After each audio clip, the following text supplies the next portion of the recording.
claro que sí, de eso estaremos aprendiendo esta tarde. Así que, señores, comiencen a compartir. Si tienen amistades, gente que está aquí en la ciudad, pues de Miami, en el estado de la Florida, o en Broward, para que puedan, obviamente, pues tener aquí información de primera mano. Nos vamos con la doctora Cristina Balinotti. Doctora Cristina, ¿cómo está? Buenas tardes, bienvenida. ¿Qué tal? Buenas tardes. Hoy con un tema, como siempre, buenas tardes a toda tu audiencia también. Un tema muy candente en la sociedad de todos los tiempos, los celos entre hermanos. ¿Cómo los vamos a manejar? Tenemos que tener en cuenta que los celos aparecen entre los 3 y los 6 años. Cuando hay hermanitos que vienen, generalmente ocurre con el hermano mayor, a veces con el hermano mayor y el del medio, los dos juntos se potencian esos celos. ¿Y cuáles son las características fundamentales? Bueno, existen agresiones. Cuando el bebé nace, hay agresiones de parte del hermanito mayor o del medio hacia los padres, hacia el bebé particularmente, o si no, indiferencia y agresión también, pero más que nada la indiferencia dirigida al nuevo integrante de la familia y a los padres, hace como que no los necesita. Existe también la regresión. ¿Qué es la regresión? Bueno, regresa a etapas anteriores ya superadas. Si no se hacía pis en la cama, pues se hace pis en la cama. Y luego ocurren como tercer tiempo las fijaciones, vale decir, si comienza a hacerse pis nuevamente en la cama, esto se perpetúa, es decir, que se fija en una etapa que ya fue superada, como decíamos antes. Otra de las características a tener en cuenta con este hermanito mayor o el hermanito del medio es que tienen llantos frecuentes, inquietud, malestar físico, que a veces uno cree que se van a enfermar.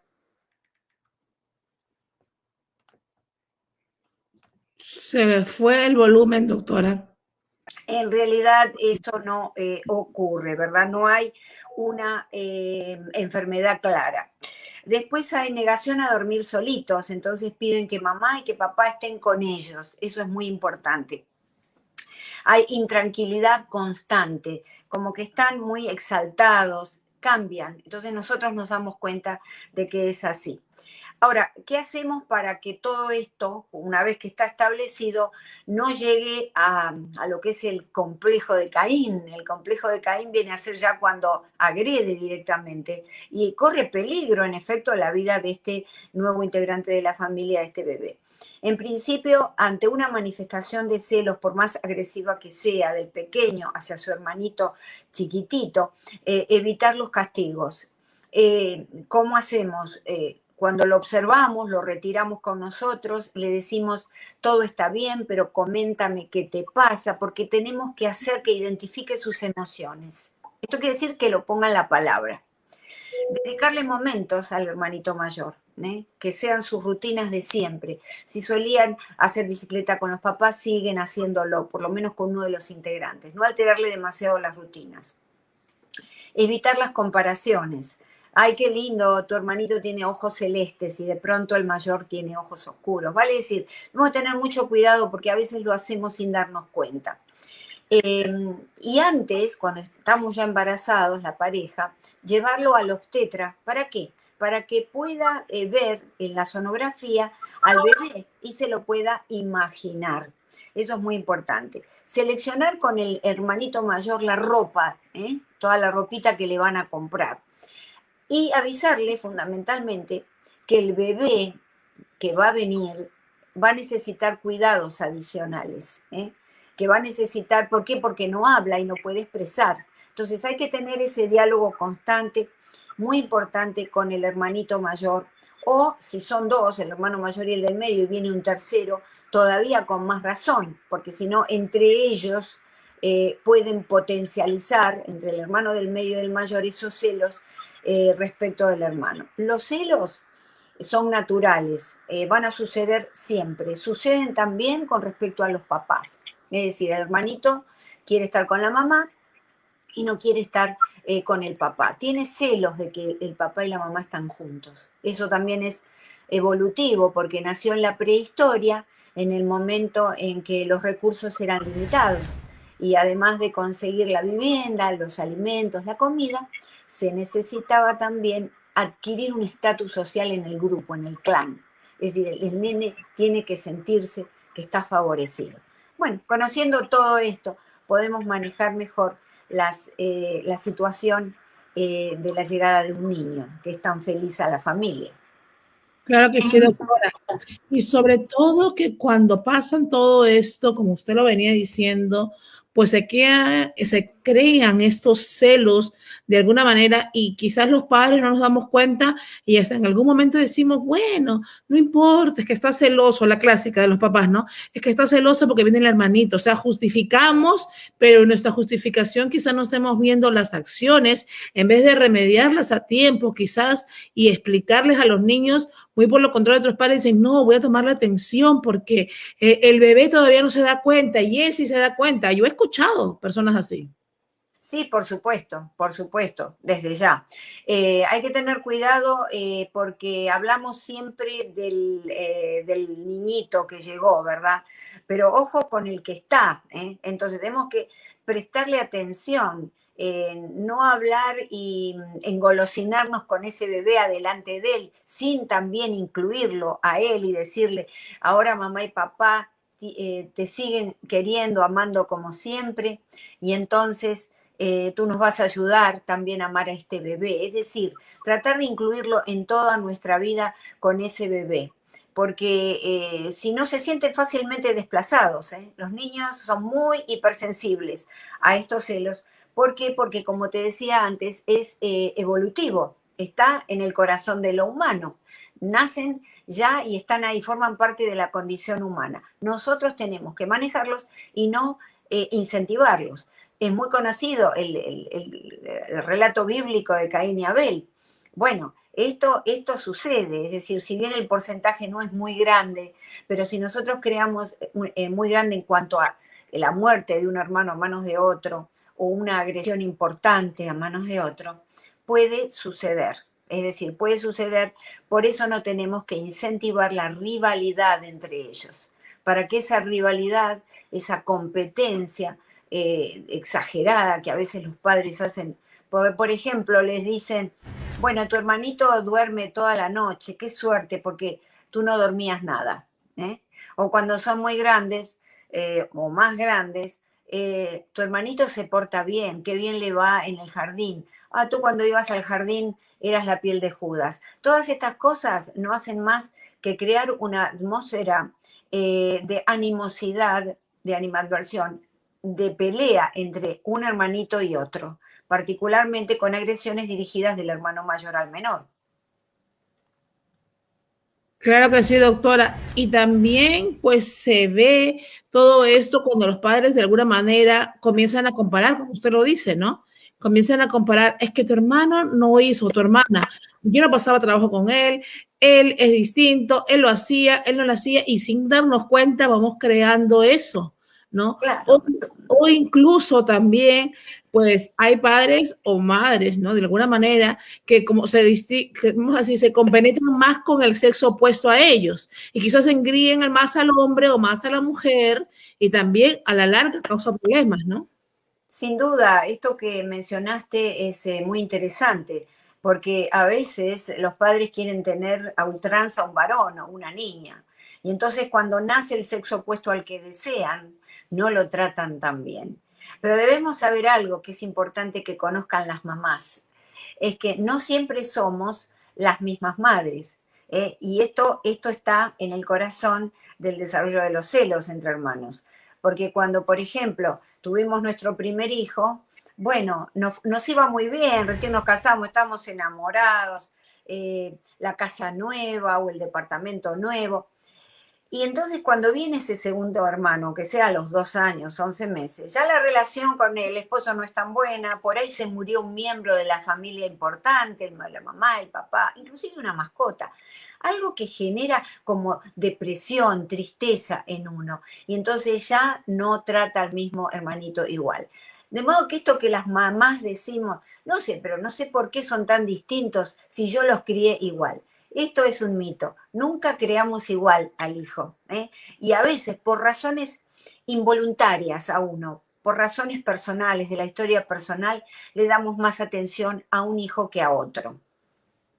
así es, definitivamente. Doctora, aquí nos preguntan, sí, doctora, eso me sucede con mi hijo de 6 años, María Cop.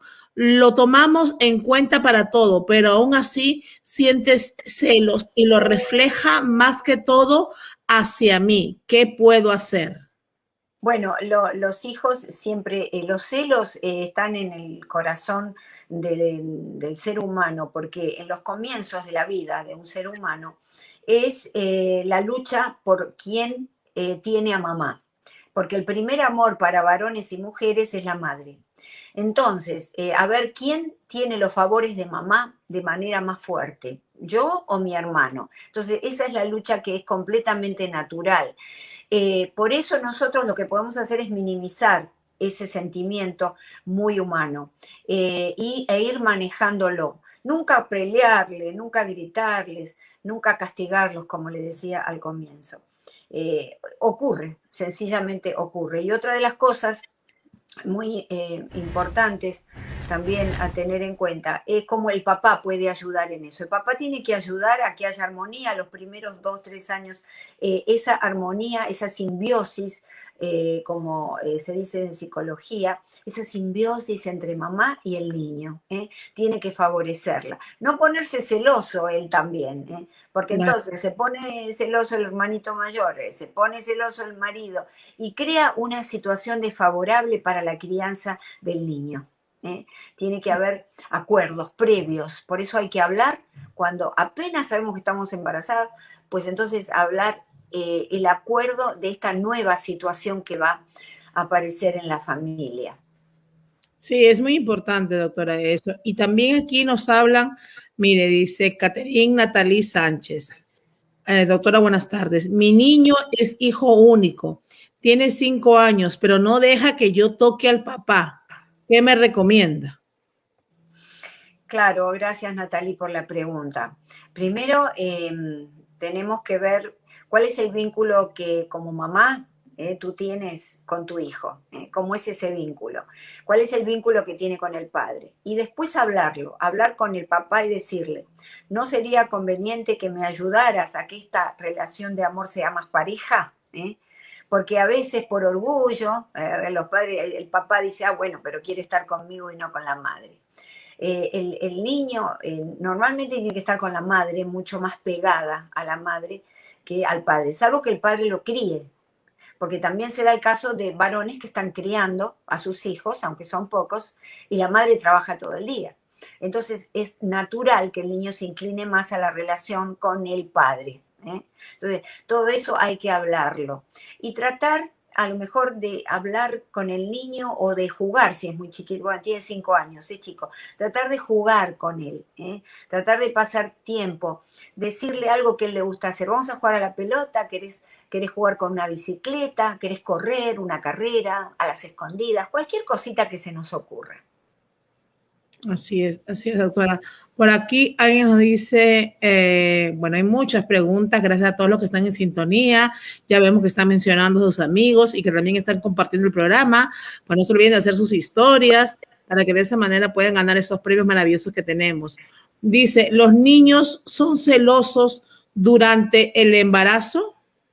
Sí, por supuesto. Por eso es muy importante, y este es otro de los consejos, cuando aparece la pancita y mamá acaricia la pancita, ponerlo al nene al lado y acariciar la pancita de mamá embarazada y decirle, acá hay un hermanito tuyo que va a ser, que va a poder jugar contigo, que va a poder compartir muchas cosas contigo. No hablar de uno, sino de los beneficios que va a tener ese niño con el hermanito. También cuando nace es importante hacerles un regalito y decirle, este regalito te lo trae tu hermanito. Sí. Eso es muy importante, porque hay que crear desde el vamos y como indica la persona de tu audiencia, gracias por esa pregunta, indudablemente desde que aparece en nuestro vientre embarazado, ahí ya empezar a tener una conversación con ese bebé, pero integrar en esa conversación al hermanito menor. ¿eh? El papá normalmente está en esa conversación, pero el hermanito menor es muy importante. ¿Para qué? Para no crear o que él no vea a este hermano como un rival o como un extraño, sino que lo vea como alguien que viene a pasar momentos buenos con él. También darles algún tipo de responsabilidad, no muy grande, otros de los errores que cometen los papás. Anda a atender a tu hermanito, anda a cuidarlo. Esto no, es decir, atenderlo, cuidarlo es cosa nuestra. Pero sí tenemos que por ahí decirle, ayuda a mamá y a papá, o ayuda a mamá, que necesita cuidado tu hermanito, o ayuda que lo vamos a cambiar. Es decir, manejarlo, es un fino equilibrio. Claro que sí. Doctora, y hablando ya de las personas que tienen hijos grandes, vamos a decirlo así, ya tienen los hijos grandes y quizás hay preferencias, como dijimos al principio, sin quererlas. ¿Cómo se pueden manejar? Y también yo he visto a personas ya mayores, pero mayores, pues en grupos familiares que son muy cercanos a nosotros, he visto que los hermanos cuando están hablando y en la reunión dicen, no, es que mi mamá, pues su hijo, su niño preferido es mi hermano. Y estamos hablando de personas que tienen 50 y 60 años, que todavía, imagínense si a esa edad lo dicen de esa manera, yo digo, wow, ¿cuántos años vivió pensando o creyendo que de verdad, pues es el hijo preferido, ¿no? ¿Cómo podemos eso tratar de que las personas, ¿no? Generalmente los hijos que ya están grandes, si se criaron de esa manera y lo tienen en su pensamiento, pues tratar de curar esas heridas porque a la larga, pues no es bueno. Bueno, acá esta es la problemática del hijo preferido, que es todo un tema importante también. Esta problemática vamos a desmitificarla. Los padres siempre tenemos un hijo preferido, siempre, porque ya te comentaba al principio, nació en distintas circunstancias. El que nació en momentos más felices, de pronto va a ser nuestro preferido, o tal vez se parece mucho a la persona que perdimos, se parece mucho al papá, se parece mucho a un aspecto, a lo mejor, de la propia persona que nosotros somos, y entonces nos identificamos más, porque los chicos son distintos, vienen con su bolsita de cualidades que son todas distintas entre sí. Vale decir que siempre un hijo que se parece más a nosotros, que es más tranquilo, si somos tranquilas o más activos, vamos a preferir. Entonces, vamos a partir de la base que todos preferimos a un hijo sobre otro.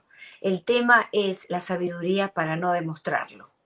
El tema es no decirlo. El tema es que cuanto más yo me inclino hacia ese hijo que es preferido para mí, más debo inclinar la balanza para el otro niño, que de pronto no es que yo lo quiero mucho, que lo amamos desde ya, pero que no se parece tanto a mí, ¿no? A veces dice, qué distinto que sos a mí, no pareces mi hijo. Eso nunca hay que decirlo.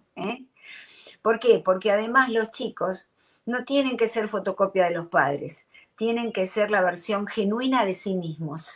Entonces, nosotros no traemos al mundo un hijo que sea igual a nosotros. Al contrario, tenemos que estar muy contentos cuando es muy distinto a nosotros. Entonces, eso básicamente es el consejo. Claro que sí, porque es importante, ¿no? ¿Cómo podría afectar que un niño sienta que a la vez se vuelve adulto y adolescente y adulto, que sienta que en su casa no es el preferido? ¿Afecta psicológicamente, doctora? Por supuesto, generalmente son niños que intentan correr siempre hacia la búsqueda de ese padre, quieren buscar a ese padre y esa madre, le reclaman lo que no le dan y a veces llegan a la edad adulta sin formar una familia, sin casarse, porque siguen todavía a nivel inconsciente persiguiendo a los padres para que los padres lo quieran.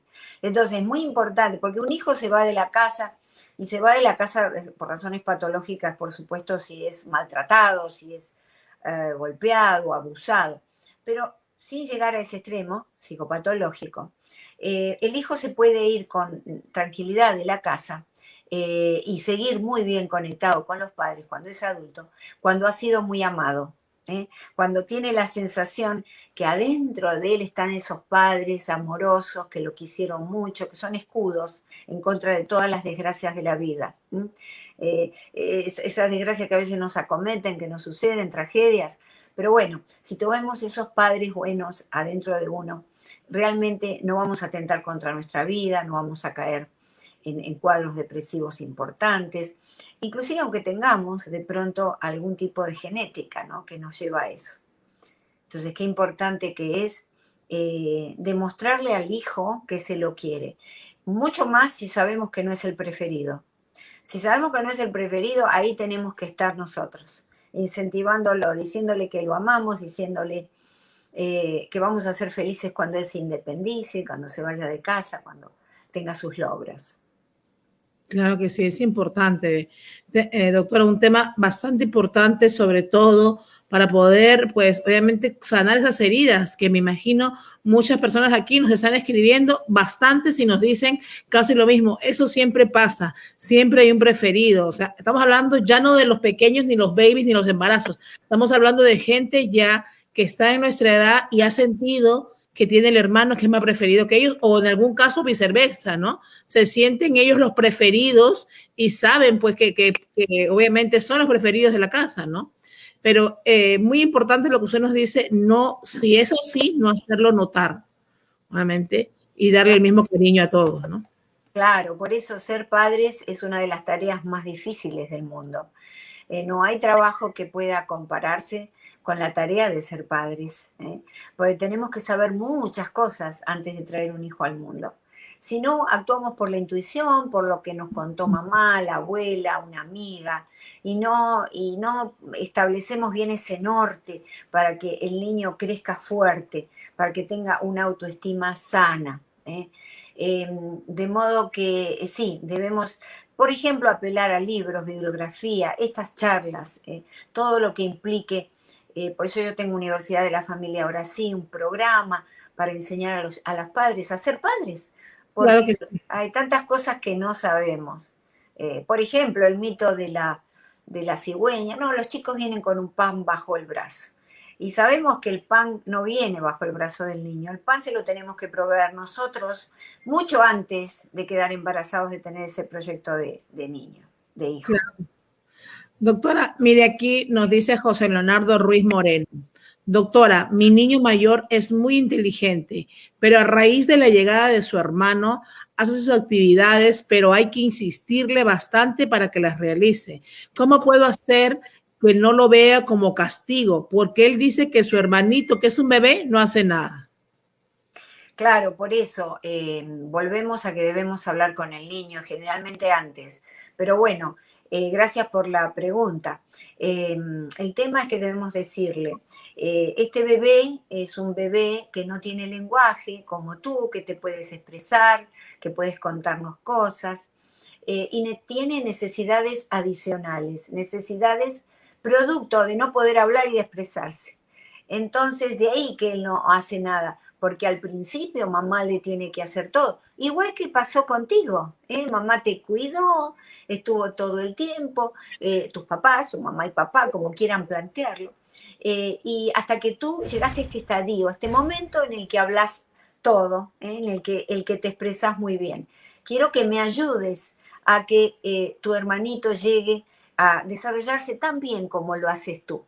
Entonces, hay que involucrarlo, dicho esto, en las tareas del cuidado de este bebé. Por ejemplo, sabemos que a los bebés hay que hablarles mucho, porque para hacerles sentir la presencia y también como un incentivo, un estímulo del posterior lenguaje que van a adquirir. Entonces, hablar con el hermanito menor y decirle, ¿qué le dirías hoy a tu hermanito? Bueno, vamos a contarle juntos un cuento. Abrimos un libro y entonces le contamos un cuento. Vamos a hacer que se duerma juntitos. Una vez que a ese niño le damos el lugar que le corresponde y lo hacemos sentir grande, bueno, las cosas se van a tranquilizar.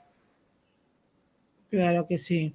Es importante, doctora, y tomar nota. Como usted dice, la tarea de ser padres no es fácil, hay que saber manejarla, hay que saber llevarla, y sobre todo que es ahí donde comienza la base primordial para nuestras futuras generaciones y también, obviamente, las personas que a la larga van a gobernar nuestro país y van a decidir también. O sea, todo va en el equipo y todo comienza desde el hogar.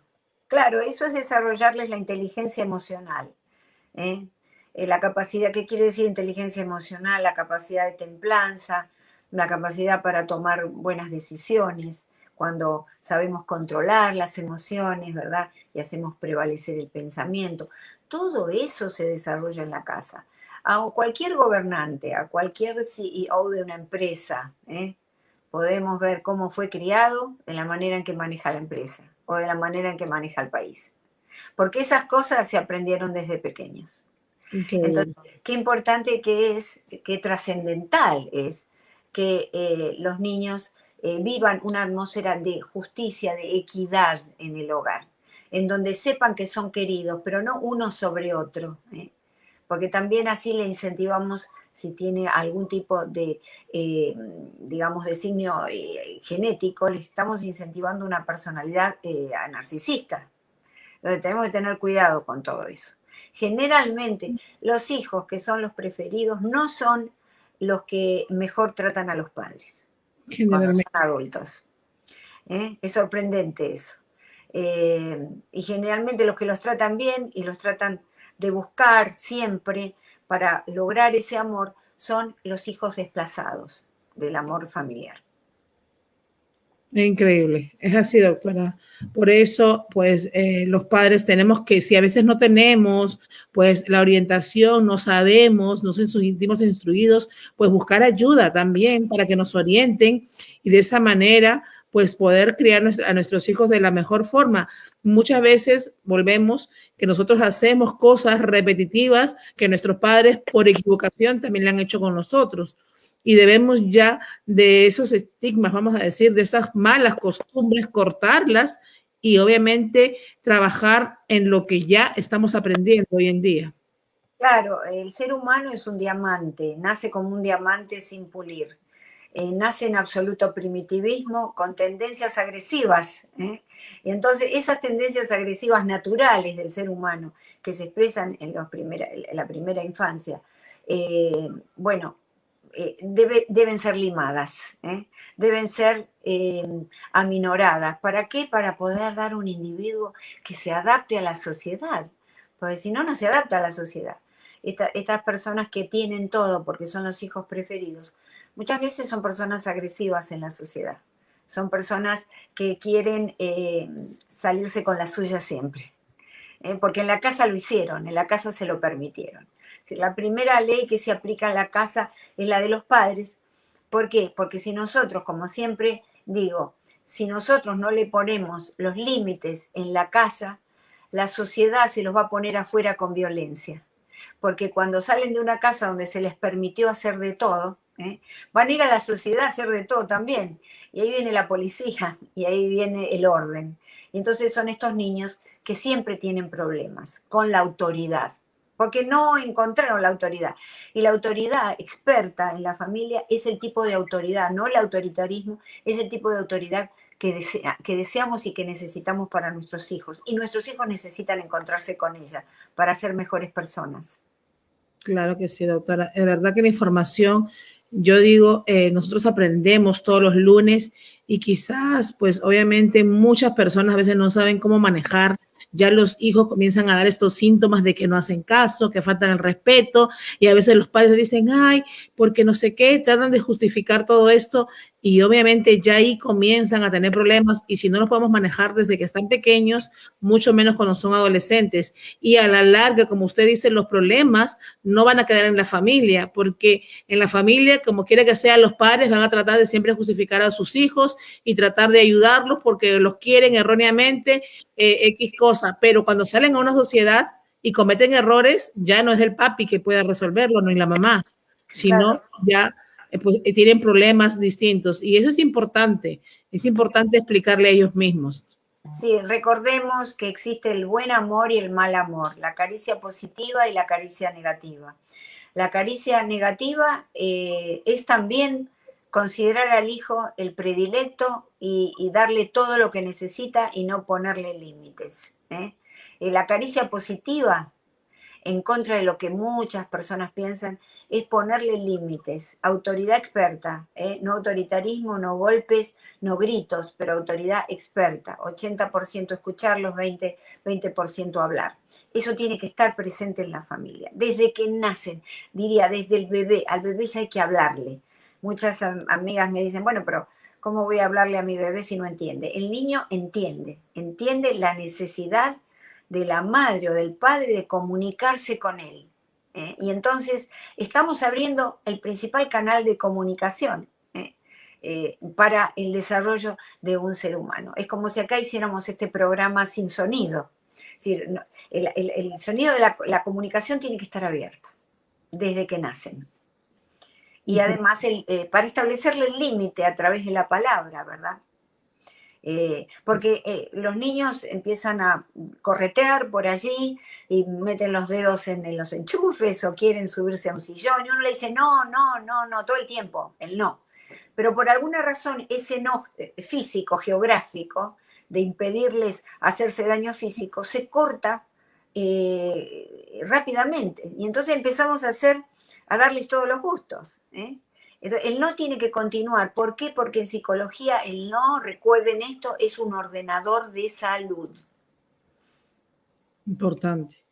En esa parte sí, a veces yo me acuerdo que gracias a Dios mis hijos no me dieron problema en nada, pero cuando algo yo les decía no y no lo hacían, pues como los enchufes o cosas así, desde que comían en la mesa, cuando yo decía no se van a ensuciar, no van a tirarlo, y si lo hacían, pues entonces había un castigo, vamos a decirlo, para que ellos se dieran cuenta que no lo volverían a hacer.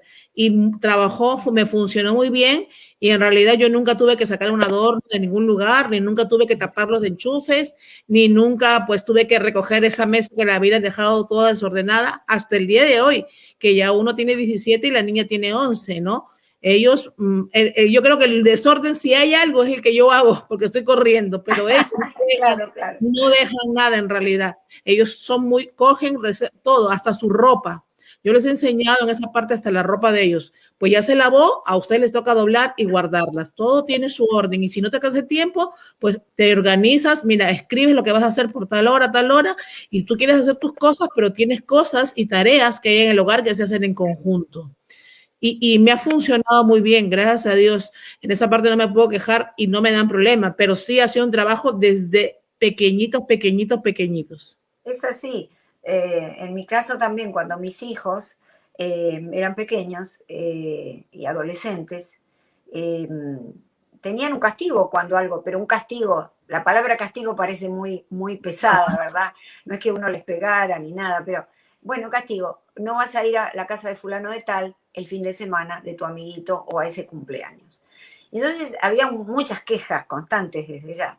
Yo le decía, tienes que aprender que en la vida no hay castigos ni premios, solo consecuencias. Esto es una consecuencia de no haber obedecido. Una vez que lo establecemos, ya está. Es decir, la autoridad experta, ¿cuál es? La que no grita, la que no anda por la casa diciendo, acá en esta casa mando yo. Porque generalmente no mandamos cuando gritamos así, en esta casa mando yo. No. La autoridad experta es tranquila. En esta casa estas son las reglas. Cuando las reglas no se cumplen, bueno, ahí están las consecuencias.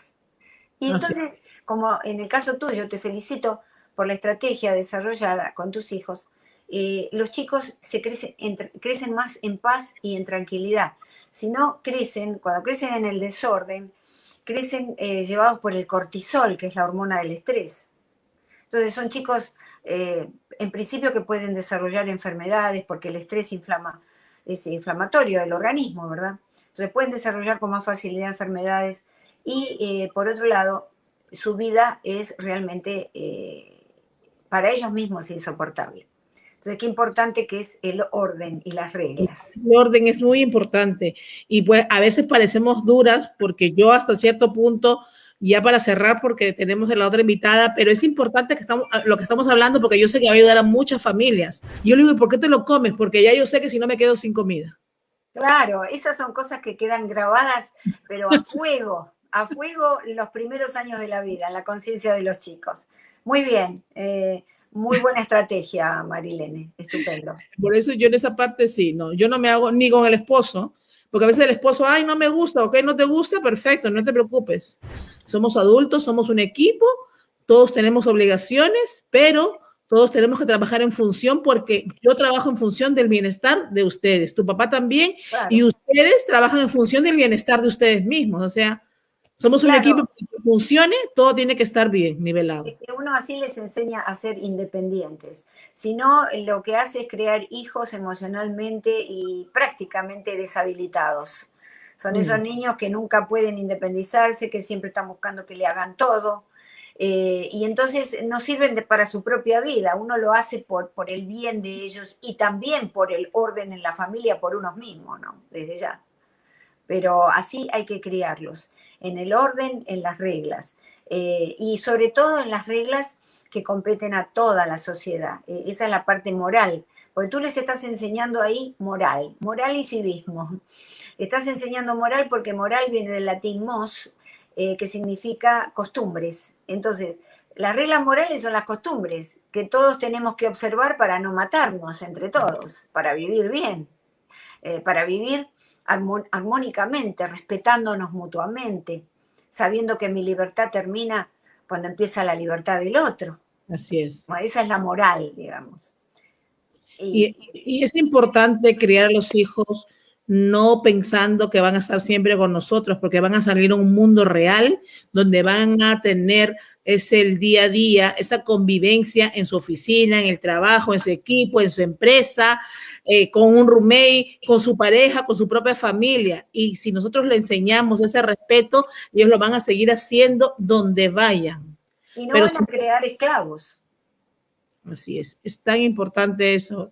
Doctora, tenemos muchos temas que hablar, como siempre Sí, decimos, se nos pasa sí. la hora y preguntas, no tiene idea de la cantidad que hay. Ahí está la página de la doctora, obviamente en su canal de YouTube, unifamilia.com, la doctora Cristina Balinotti, experta en psicología, obviamente, y en familia, ahí está unifamilia.com, la doctora obviamente siempre está ahí con información de primera mano en su canal de YouTube y ahí pueden también escribirla porque doctora, hemos abierto aquí una caja de Pandora, digo, hay una cantidad de preguntas y obviamente por el tiempo no podemos contestar todas. Podemos seguirlo el programa que viene. Por supuesto que sí, para responder, porque hay preguntas que dicen esos resentimientos han quedado quizás entre hermanos y hasta grandes e incluso ni se hablan por esos Totalmente. resentimientos que vinieron desde pequeños, ¿no? Que es muy incómodo y muy feo, muy malo, ¿no? Tener hermanos y uno ni siquiera saludarlos ni hablarles, por a la larga a veces son problemas que son una bobería, como se dice.